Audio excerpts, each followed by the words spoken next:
All right. My name is Justin, and I'm an addict. And thanks to my God, the steps, and the fellowship of other addicts, I'm sober one day at a time since June 19th, 2015. And for that, I am beyond grateful. Welcome to the RICO 12 speaker meeting. We are an organization whose addictions include alcohol, drugs, lust, and sex, food, and gambling, just to name a few. We come together from all places, faiths, and backgrounds to learn the similarities of addiction and to gain tools and hope from others who are walking a similar path. We invite recovering addicts with at least 1 year sobriety and who are actively working their recovery in their respective fellowships to share their experience, strength, and hope on a live Zoom meeting each Friday at noon Central Time for 20 to 25 minutes. Then we, the live audience, get the opportunity to ask questions of the speaker for another 20 to 25 minutes. In order to ask questions, please type them in the Q&A link at the bottom of your Zoom window. If you are hearing this meeting in recorded podcast form and would like to participate as a live audience member in the future, or if you would like to be a guest speaker in a future meeting, please go to rico12.com to learn more and submit your email address to receive weekly invitations or to submit to become a guest speaker. RICO 12 is a self-supporting service, and we appreciate your help in keeping it that way. We gratefully accept contributions to help cover the costs of the Zoom platform, podcast platform, web hosting, and administrative costs. To contribute, you can go to rico12.com/support, or you can click the link to the PayPal link in the chat of the live meeting. When you contribute, please specify the meeting number that you are contributing after hearing. This is meeting number 40. Last week's meeting was with Michael Brody Waite, and I get to do one more mea culpa and put into practice the principles he shared in that meeting. The mea culpa is that I totally forgot to hit record, and so it was not released as a podcast.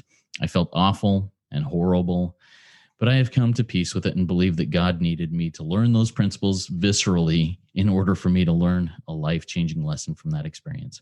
Gratefully, Michael, will be coming back to speak so that we can all hear his powerful message on the benefits of living like a drug addict on July 23rd. This week, and yes, I made sure to record this one, we are excited to be hearing from Anita O, and I will get to introducing her in a minute. Now, we recently received a couple more 5-star reviews on Apple Podcasts, and I'll quickly read one of them and thank CWin11 for his review, or her review. He or she says, "What I really enjoy about RICO 12 and what keeps me coming back each week is how Justin interviews many different addicts. I have learned so much about my own addiction from hearing recovery journeys of other addicts having other addictions. Very beneficial podcast for those seeking recovery. Thanks again, CWin11.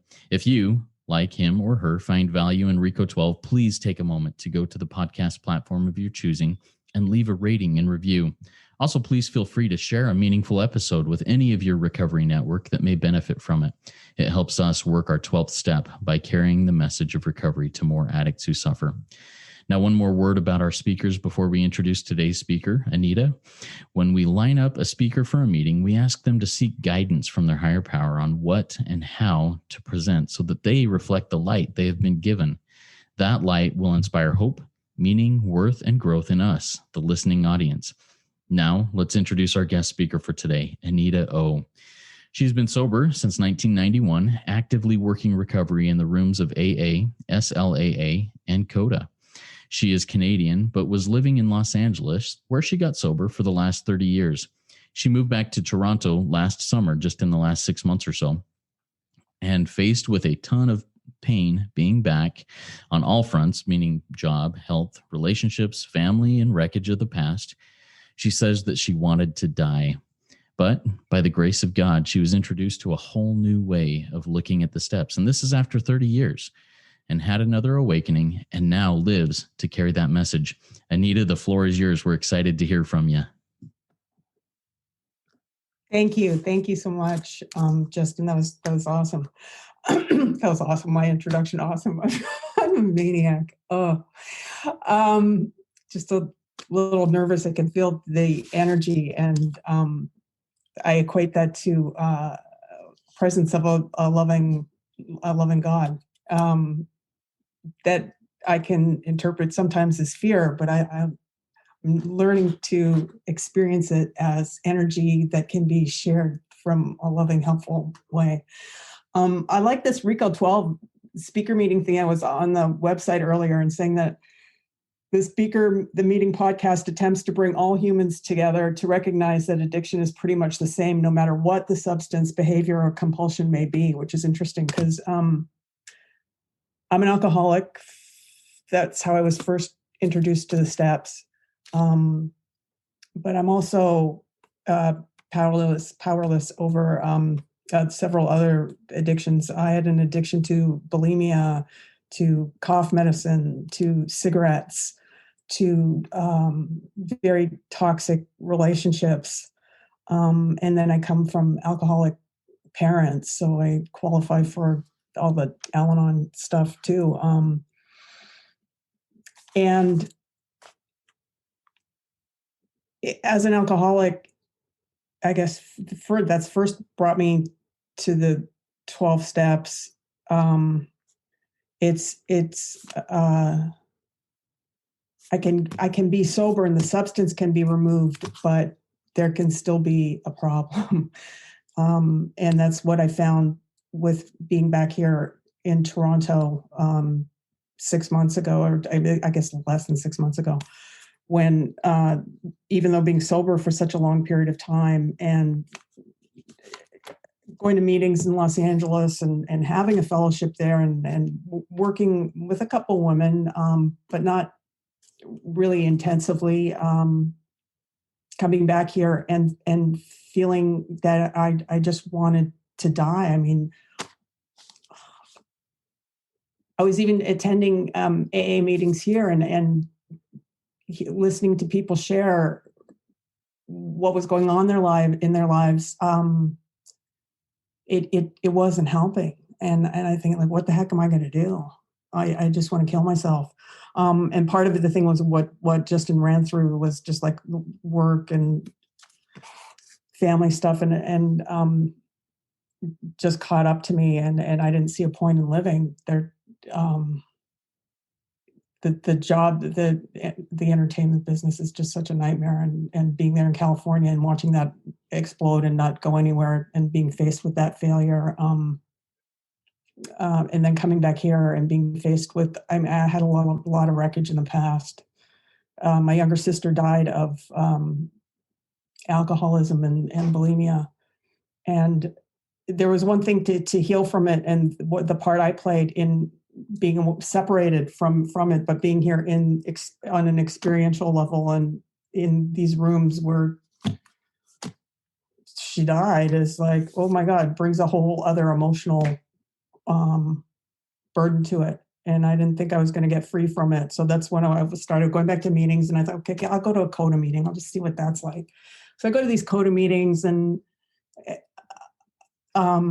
there's irony in this. I go to these CODA meetings and go to these SLAA meetings because I was involved in a bunch of toxic relationships. And I go to these SLAA meetings, and they're talking about the 12 steps. They're working out of the big book of the 12 of Alcoholics Anonymous, very specifically and it kind of blew my mind.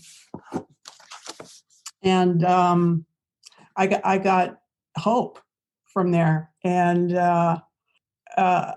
it was I got introduced to a whole new way of working the 12 steps. And one of the things that they said that I heard is replace drinking with thinking, replace drink with the thought.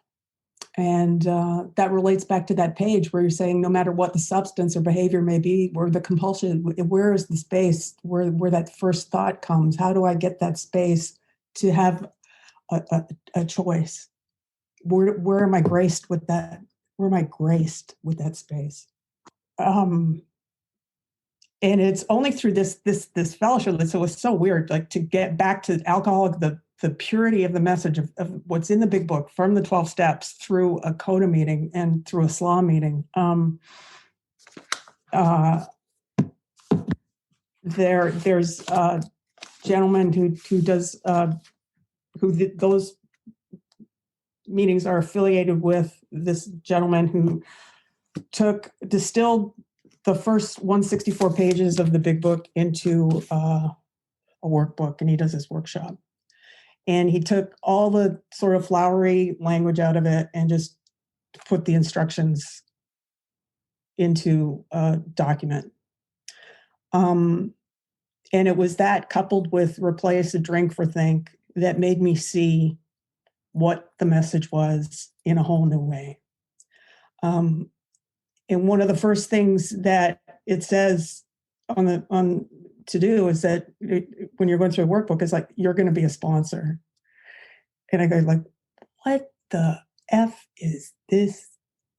I mean, I downloaded the workbook to read, but before I started going, someone was going to take me through it. And when I read that, it's like, no, this isn't going to work. And because I was coming at it from just the exposure I had on it, didn't have that experiential experience yet. And so I had all this judgment about it. But because I was in so much pain, I was willing to surrender and willing to go through it, and willing to go through that workbook, and willing to go through that workbook with another, God bless her, Nikki, you've had her on here. Such a powerful message that woman carries. To be taken through this workbook with her on, and that's where the experience happened again. I mean, I've been graced with this experience of God. It was me, her, and another presence, a loving God of this fellowship. And that's where I came to see this quote in the big book. Each individual in the personal stories describes in their own language and from their own point of view the way he established his relationship with God. That's what it's about. How am I going to, where's the relationship with God? Where's my relationship with God? And it was, wow, it was the triangle. It was such a great experience to have that healing. And then understanding, like, to continue that, have that exposure and to be healed, I have to transmit it.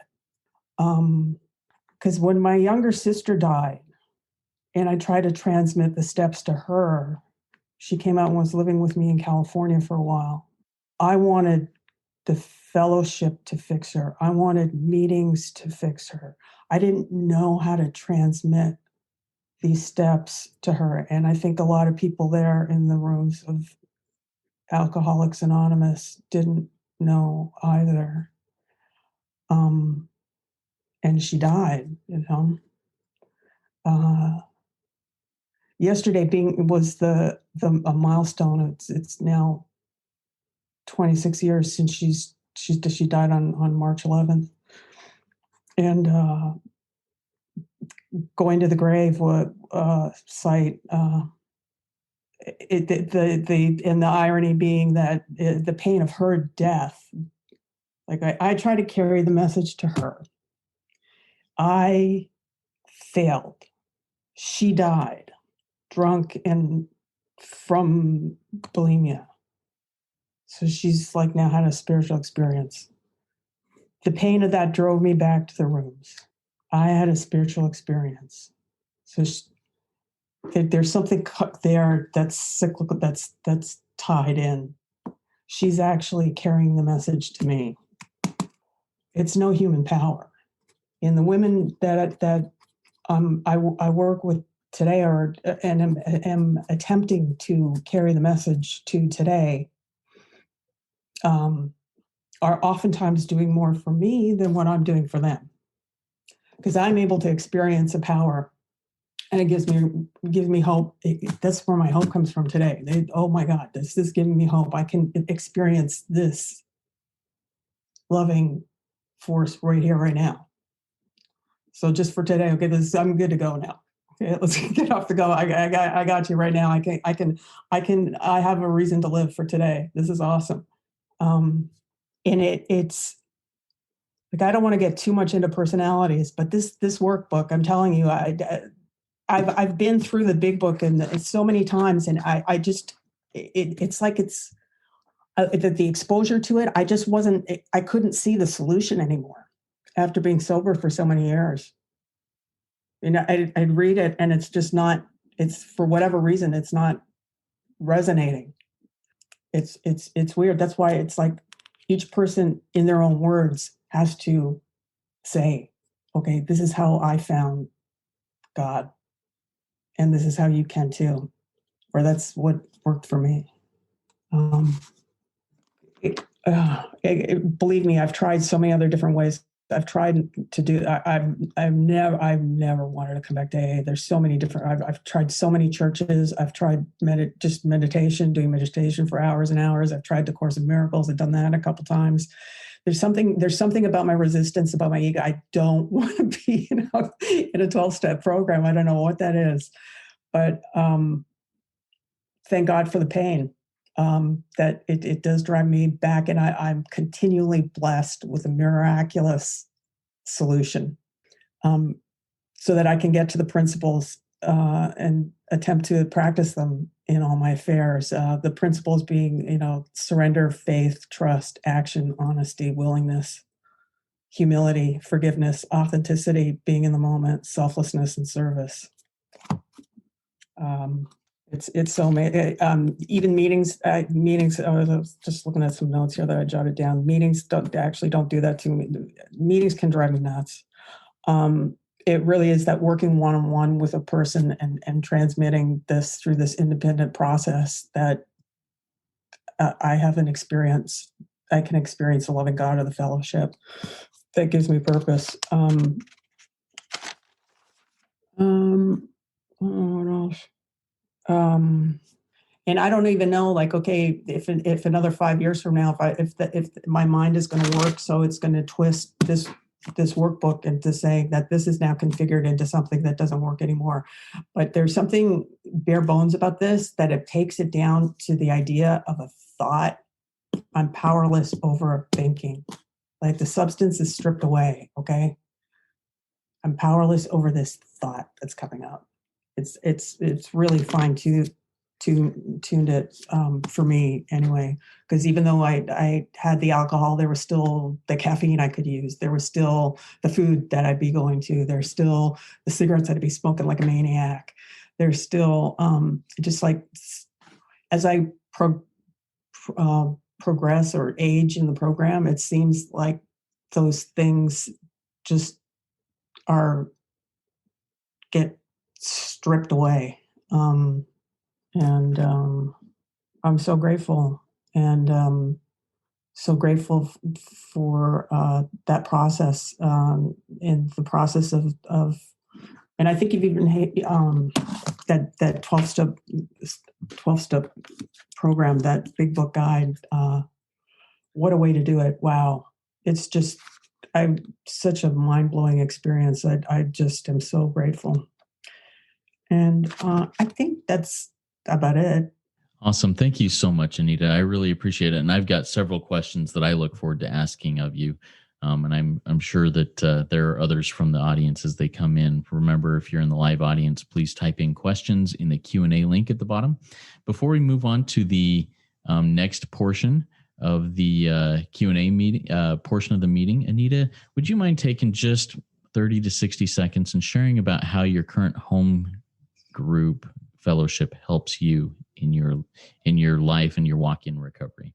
I think the fact is that they refer to the book and they're not afraid to talk about God.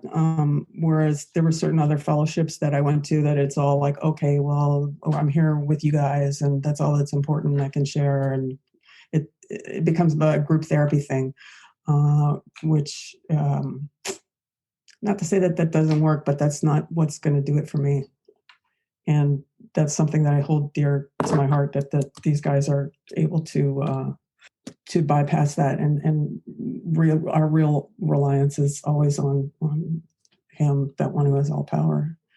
And that's what I'm after. I'm not here for human support, although it does come through human, and it is a key element, and that I have to carry a message to another suffering alcoholic to have that on an experiential level. The power doesn't come from another human being. Thank you for sharing that. That's something I also find in my own home group is the willingness to be open about the fact that my recovery has everything to do with a power greater than myself and not based on, what one other person shares in a meeting or whatever. Now that person can offer experience, strength, and hope, but it always turns me gratefully back to that power greater than myself. Thank you for sharing that. All right, now it's time for our guest speaker to answer your questions. I've received a few, and I've got several also that I'd like to ask. But in order to ask those questions, please type them into the Q&A bubble down at the bottom of your Zoom window, and we'll get to those as we get there. First of all, Anita, you have a fairly unique story here. You got sober from alcohol, 30 years ago. And you lived that way for that long, but you were still miserable at the end of it. You, in your own words, I wanted to die. Tell me what it was like to be sober for 30 years. And I've heard it called a dry drunk basically in the past, and then having to, or choosing to start all over with the steps again. What was that like to have to go, well, I guess I have to start here at step one again? How did you feel about that? Well, actually it happened. And I didn't go a whole 30 years. I actually even had another spiritual experience in California after about like 7 or 8 years. I was finding other ways to I got at the irony of it. I got sober in Narcotics Anonymous. That just the people I thought were cooler, and I wanted to hang out with them. And being in Los Angeles, I went to a lot of late night meetings and actresses and saxophone players, and they got caught up in that whole sort of lust relationship thing. And they went out, and I wasn't a fan of heroin, and I didn't go out with them, and or they died.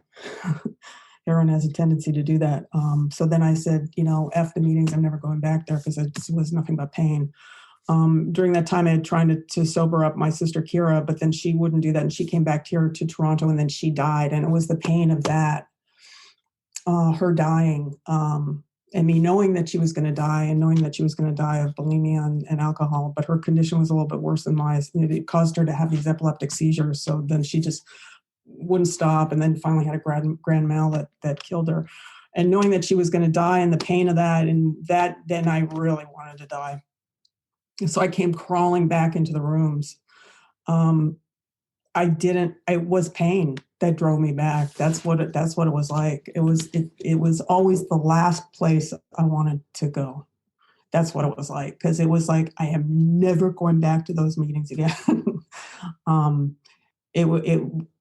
And being here in Toronto this last time, I wasn't.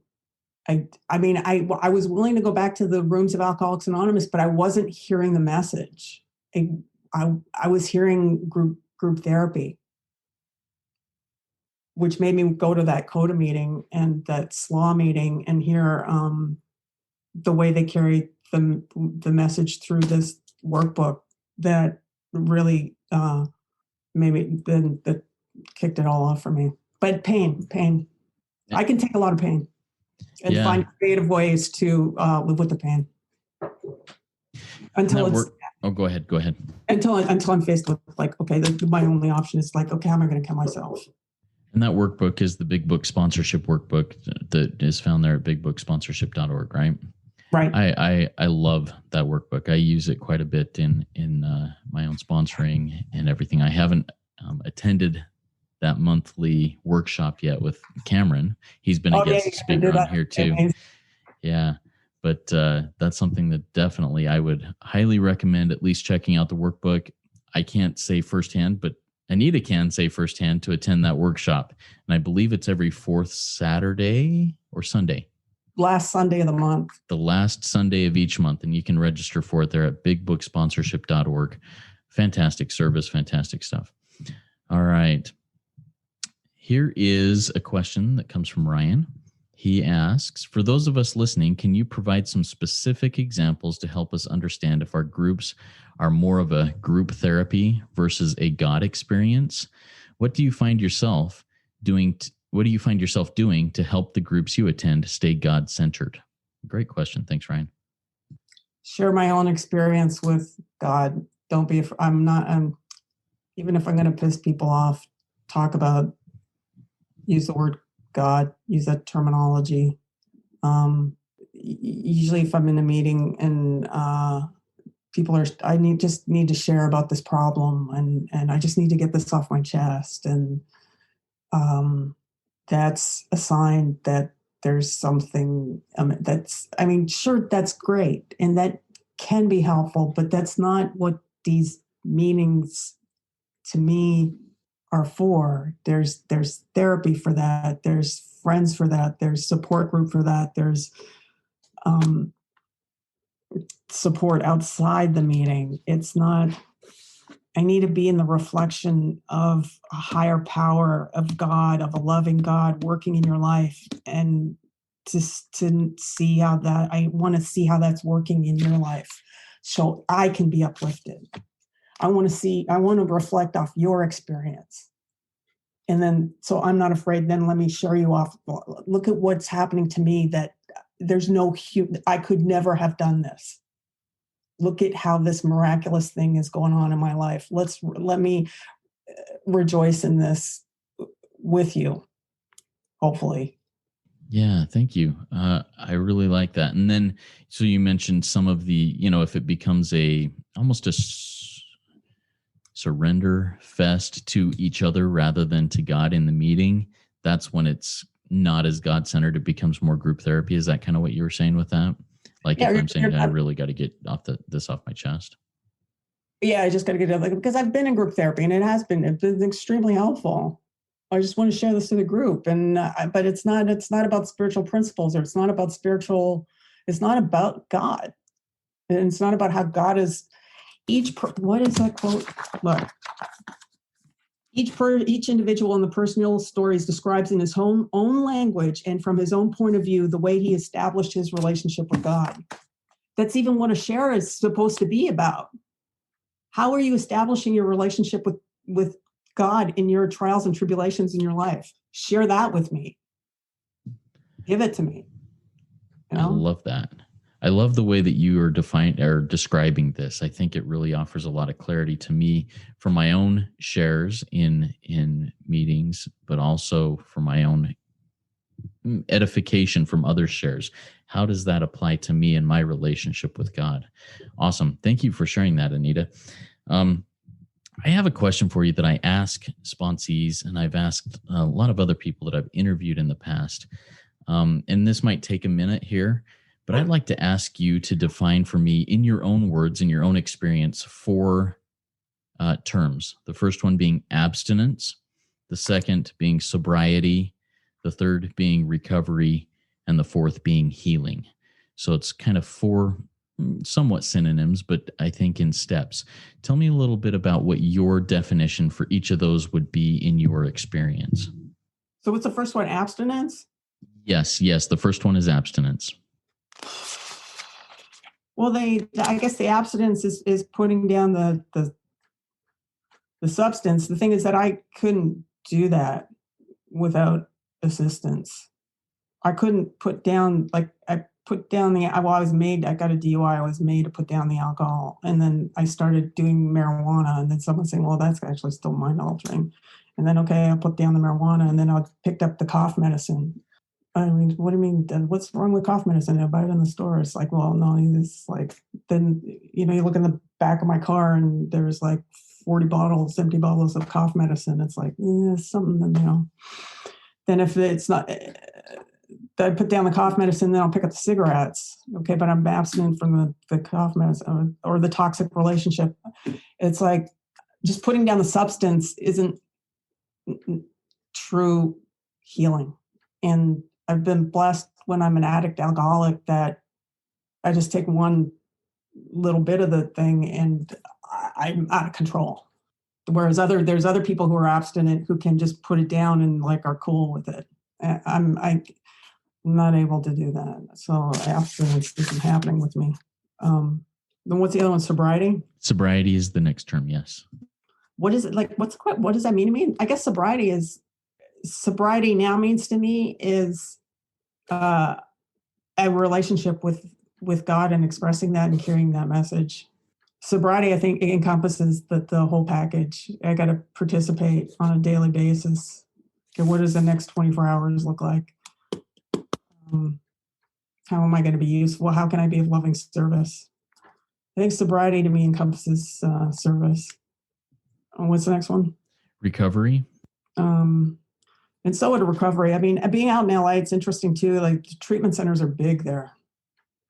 And I used to go on these panels to treatment centers in some beautiful places up on the coast in Malibu and stuff. And it's like, okay, it's a treatment center, it's a recovery place, and there's like horses, and there's hot tubs over here, and it's beautiful, and there's the ocean. And you've got these people who have been there, like, who are paying tens of thousands of dollars to be there and who have been there on several visits. It's like you talk to one person and, oh, this is my third time. It's like, okay, this is the recovery set. This is not recovery, but it's called recovery. Recovery in the whole the substance abuse platform has a weird term for me. I guess just from being out there with recovery. Personally, recovery means would I have this image of me like crawling back in the rooms, like give me recovery. I have to be beaten. I guess that's why it's recovery, because it's like a recovery mission. I've been beaten, so I'm crawling, but I'm crawling, and I'm crawling to safety. Thank you. And then the last term is healing. So crawling to safety, and then the healing comes from God. Then I'm blessed again. Yeah. Awesome. Thank you so much. With energy, wanting to live and wanting to carry that message, and just like, yeah, let's go. Yeah. Now, you mentioned in your share earlier that when you first opened up this workbook, some of the first things you read were, hey, you're going to be a sponsor someday. And someday pretty soon, I think, is how it says it or infers it anyways. How is that working for you right now? Are you out there? How are you working your step 12 right now? There's a couple of women. I mean, it's really great. It's even, I guess, being an alcoholic, I'm always going to have resistance. Like someone will call and just like, oh, I don't want to do this, but then I'll do it, and I feel so much better. I feel the purpose. I'm always up with the resistance. That's why even when I first read it in the thing, you are going to be a sponsor. I was like, what? It's awesome. What was the question? I forgot. Just how are you working your 12 step? You're doing great. If there's anything else you want to add to it, you can. Yeah. There's a couple. What's interesting is that because through the workbook, you just got to take them through the workbook. It's fantastic. It's just like, wow. Because before, when I would sponsor people in Los Angeles, at the end there, when I was like trying to take people through the steps, it's so hard to get through this big book now with the reading and Mr. Jones and his attention to my wife and that same old thing. It's like, and one thing about the workbook is that recently that there's women who I was working with where they just can't continue on, and they fall off because they won't continue on. It's great. So I don't have to get into any sort of issues, my codependent issues of wanting to drag them through the process. Oh, just let me hear your story. Let me do this and this, and go down some other twirly path with them that's not helping them or me. Like the whole thing has got to be 50-50. It's a triangle that has equal sides, right? Like it's you, me, and God. There's purpose here.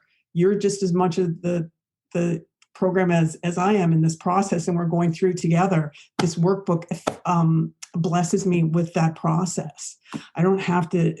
I'm so grateful that there's been some women that just don't want to do it, and it's revealed through going through these pages, and they need to suffer more or whatever. And of course, I don't know if that sounds cold-hearted or what, but I don't see any other way. Yeah, I mean, that's the concept of one has to hit their rock bottom in order to recover. And, some people's rock bottoms are lower than others. And some people aren't willing to get there. And that is a hard concept for me too. Trying not to drag somebody rather than say, hey, let's walk together and go at their pace, and if they're not doing their part, I got to say, hey. So like even now, like I'm blessed with like maybe 6 to 8 women. There's only one who's she's still checking in with me and stuff. The others have just not wanted to continue. Yeah, that's a hard thing, and especially early on in sponsorship, I found it when somebody would kind of drop off, I took it as a personal thing. Oh, I must not be doing well enough, good enough as a sponsor. It's a really neat thing to be able to break away and say, you know what, I'm doing what I can. I'm following what I think God is directing me to do, and hopefully that person will come along. Another question for you, not a question, and it's an acknowledgement that I apologize I haven't acknowledged yet. I just want to offer my condolences on the anniversary yesterday of the passing of your sister. It sounds like she did. There was a great influence in your life, even if it was learned from a hard lesson, that influence. Tell us a little bit about, you mentioned that higher power, kind of her being not the higher power, but the one who is helping walk you through that, at least that experience. What does that mean to you that she is kind of being that example, even from beyond the grave? Well, as I said, I never wanted to come back to the rooms of Alcoholics Anonymous because of those other people those other addicts who died or went out. I didn't see the solution here. And it was only through her having her ultimate spiritual experience in dying that drove me back to the rooms to then have a spiritual experience, and then being here now. And that this is some like 20 years ago, and then being here in Toronto now, this last time, being faced with the pain of that again. Gosh, I'm at my mother's house, my grandmother's house, and she died in the next room there, and it brings up a whole set of regret and self-loathing in myself, and a whole new pain that I want to say, I guess, forced me to surrender. So it's like just a deeper message of, and then also that I find the purpose in these women, seeing young women heal and bearing witness to their recovery through this process is uplifting too. I'd like to ask kind of a personal question. Hopefully it may not be personal. It may just be digging a little deeper than you may be comfortable. And if you want to say, hey, I don't want to talk about that, I'm totally cool with that. But how did you go through this process of your sister dying in step 4, 5, 8, and 9? What was that like for you as you did those things in that process, in her addiction, her process towards eventual death? What doing the inventory on myself, like the self-loathing I had for myself. I mean, I had so much resentment against myself, and I had so much resentment against my mother. My mother's a schizophrenic. The circumstances are just, I don't know if I want to get into the details, but they're so. The hardest thing about the most resentment I have against myself is that 25 odd years ago was the hardest. This was the hardest thing for me to live with, that I tried to shove the program down her throat because it's saying, go to a effing meeting. And I wasn't able to transmit the steps. And the other thing was that I drove away from this house and to go back to Los Angeles. And as I was in the cab with my sister and we were going to the airport, and just as they were about to pull away, I knew what Kira was like living here. She was just being bulimic every day and drinking every day. And lying in bed, and I turned to my sister and said, she's going to die there. She's going to die in that house. And then 2 months later, she was dead. So the self-loathing that I had and regret was no, like I can't reason that away. No self-help group is going to make that okay. With no group therapy is going to oh, it's okay, Anita. It's like, we love you, live for yourself. You did all you could. Nothing is going to make that okay. Because I've tried that and I've done that. As I've said, the only thing that made it okay was to be relieved of the pain through the steps and the regret, and then bearing witness to the change in another suffering alcoholic, to see the purpose of these steps and how bear witness to the change, to bear witness to God in another suffering alcoholic. That makes life worth living. Thank you so much for sharing that. How powerful. How do you go about making amends with yourself and with others? You mentioned your mom, and we don't need to go into details there, but in working that step 9 in that situation, so hard, but you shared some really powerful stuff there. I'd like to dig there for just a minute, if you're okay with that. How do I make amends? To be of service, this last thing, because I knew she was going to die because I was an alcoholic and a bulimic, and my family aren't. Natalie, my older sister, isn't an alcoholic. She can drink. And so some of the challenges I had with my older sister were coming up when I was here and I was working the steps with Nikki, and still some resentment was coming up. And I remember I was downstairs and I was free. These feelings were coming up, and Nikki said, get downstairs and be of service. Just like, you get downstairs and be of service. And when all else fails, be of service. And that transformed it for me. How can I be right now, have service to this person who I have there's still this resentment that's coming up. I've done the inventory. Why do I still feel this resentment and this pain? Be of service. It was something about her command in that voice.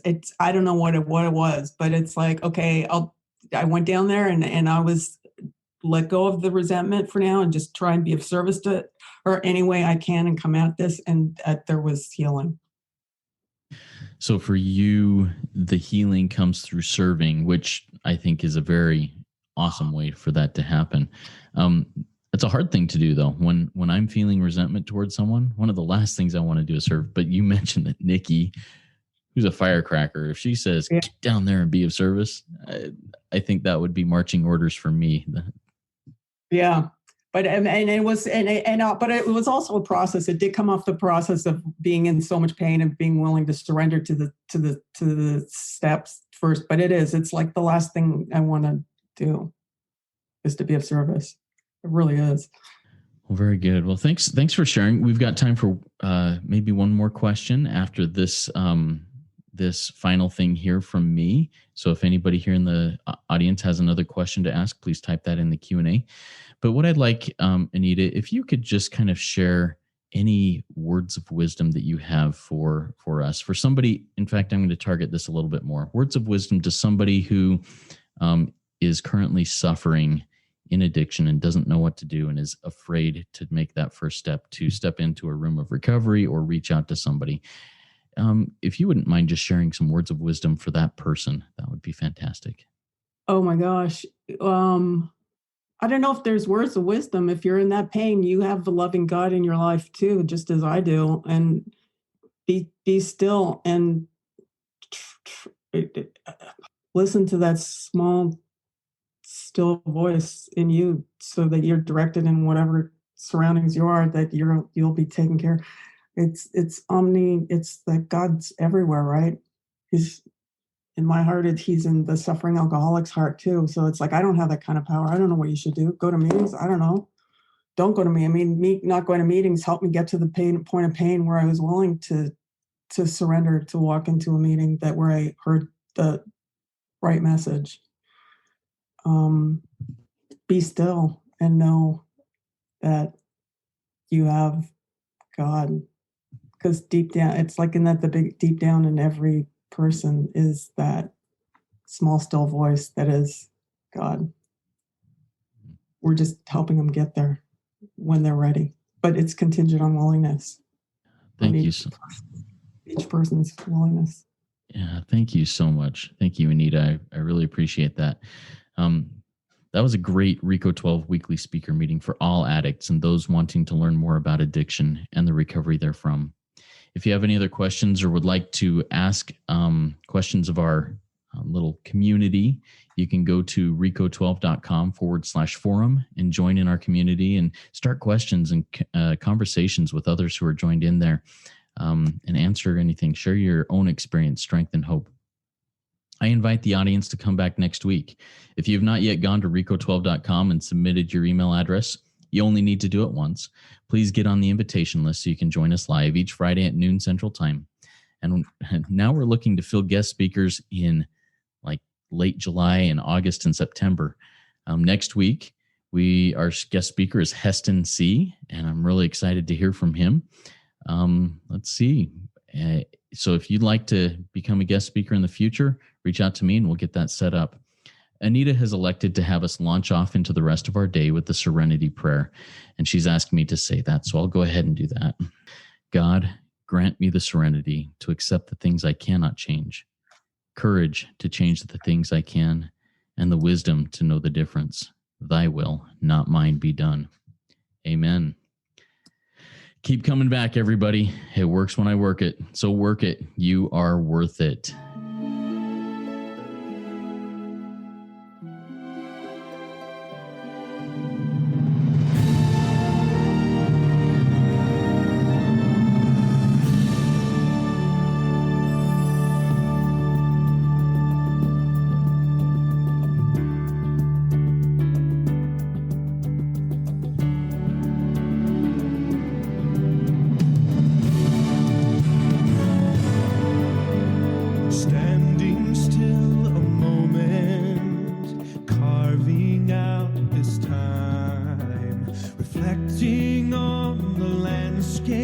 Of this life of mine, peaks too high to conquer.